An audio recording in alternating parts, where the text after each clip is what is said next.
Tout change autour de nous. Ce qui était vrai hier ne l'est plus aujourd'hui. Et ça n'a jamais été autant vrai que pendant cette période de pandémie. Dans le business, il faut régulièrement se poser la question si notre business model est encore adapté, si nos hypothèses sont encore exactes, et surtout s'il n'y aurait pas de nouvelles opportunités qui sont à notre portée. Il y a un outil qui nous aide à faire ça. C'est le bilan SWOT.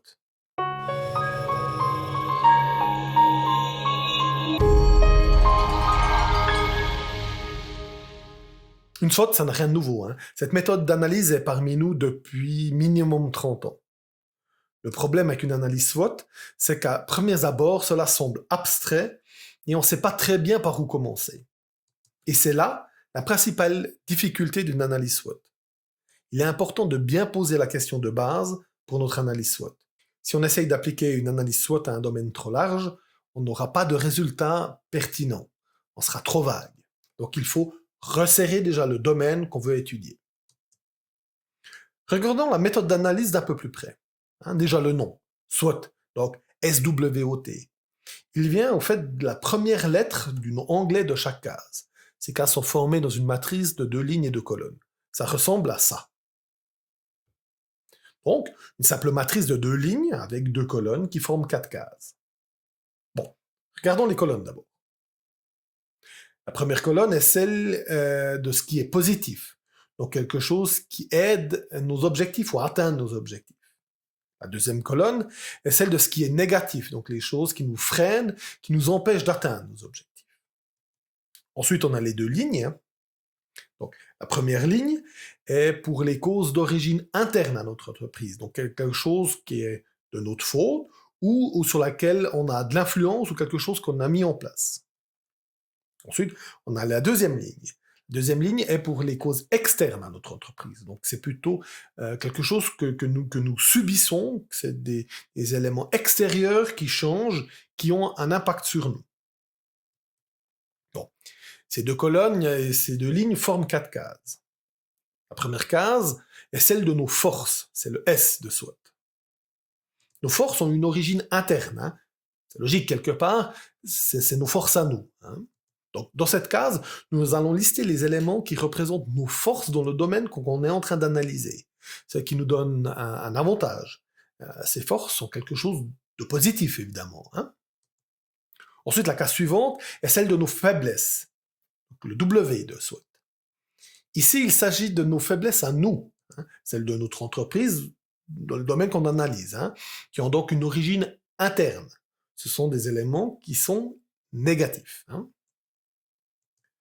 Maintenant, passons aux éléments qui ont une origine externe. Ce sont donc les choses que nous subissons, qui en quelque sorte nous sont imposées. Tout d'abord, regardons la case des opportunités. C'est le O de SWOT. Les opportunités, ils ont une origine externe.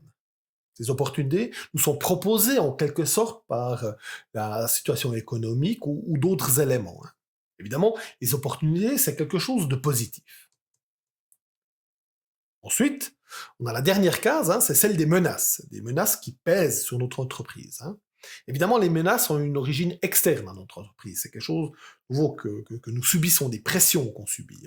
Cette case, c'est le T de SWOT. Maintenant, dans la situation actuelle de la pandémie, on a tendance à se focaliser sur les menaces qui pèsent sur notre entreprise. La situation fait que nous subissons pas mal de problèmes et de pressions sur lesquels nous avons relativement peu d'influence, sur lesquels nous devons que réagir. Nous pouvons que réagir. Beaucoup se posent la question si leur entreprise va survivre à cette pandémie. C'est une question qui est légitime et, soyons honnêtes, ça fait un petit peu peur. Mais souvent, on oublie que cette situation représente également des opportunités. Le bilan SWOT nous permet de revoir le positionnement de notre entreprise par rapport à notre business model. Notre business model est en somme tout composé d'une série d'hypothèses avec notamment nos objectifs à court, moyen et long terme. En faisant le bilan SWOT, on regarde si nous sommes toujours alignés sur notre business model ou s'il y a un écart. Après, il faut être suffisamment intelligent pour reconnaître quelle position est, en fin de compte, celle qui est juste.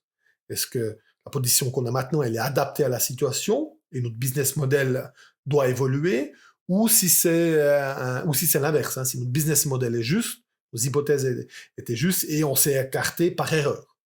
Ah, il faut faire preuve un petit peu d'intelligence, hein.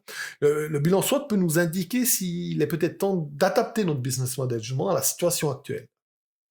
Dans cette période de pandémie, il est non seulement important de penser aux menaces, hein, et comment on va y réagir, et n'empêche, c'est quelque chose qu'on a tendance à faire assez naturellement pour ces temps, hein, mais également de reconnaître les opportunités. Les opportunités sont très importantes.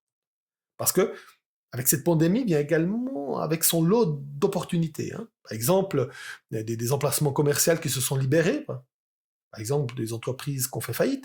Est-ce qu'ils sont plus intéressants pour notre commerce? On peut se poser la question. Avec la généralisation du télétravail dans certains domaines, hein, euh, même lors du retour à la normale, est-ce qu'on a vraiment encore besoin des bureaux qui sont occupés maintenant, ou est-ce qu'on peut économiser des frais en prenant des surfaces plus petites et continuer le télétravail? Hmm. Ou est-ce qu'on retourne au modèle classique? On peut se poser la question, hein. Est-ce que des concurrents ont laissé du terrain libre qu'on peut conquérir? Des concurrents qui ont fait faillite? Est-ce qu'on aurait de nouveaux maintenant clients qui sont à la recherche de solutions pour leurs problèmes? Enfin, vous comprenez l'idée, hein. C'est vraiment important de penser à ces opportunités et de voir si est-ce qu'on peut aller les saisir. Le mieux pour réaliser une SWOT est finalement de s'enfermer avec une équipe dans une salle, prendre un tableau blanc avec des feutres et des post-it, ou alors son équivalent digital, hein, avec une application web miro.com par exemple, hein. Mais vraiment l'important c'est de réunir les bonnes personnes qui se sont concernées et de commencer ce travail d'analyse, hein. C'est vraiment quelque chose qui doit être fait, qui peut être fait en plusieurs fois, qui peut être complété.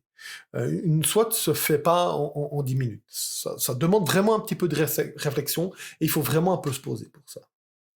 Je vous recommande vraiment de faire ce travail. Surtout, voir s'il y a des opportunités que vous pouvez saisir, s'il y a des choses que vous pouvez changer, pouvez adapter, qui sont en votre faveur. On va continuer cette série de vidéos sur la stratégie marketing ces prochains jours et semaines, hein. Pour rater aucun épisode, abonnez-vous à notre chaîne YouTube. Cliquez sur le pouce levé pour montrer que vous avez aimé la vidéo et que le sujet vous intéresse. Cliquez sur le bouton rouge s'abonner pour vous abonner à la chaîne. Cliquez sur la petite cloche pour rater aucune nouvelle vidéo. Je vous souhaite une très bonne journée.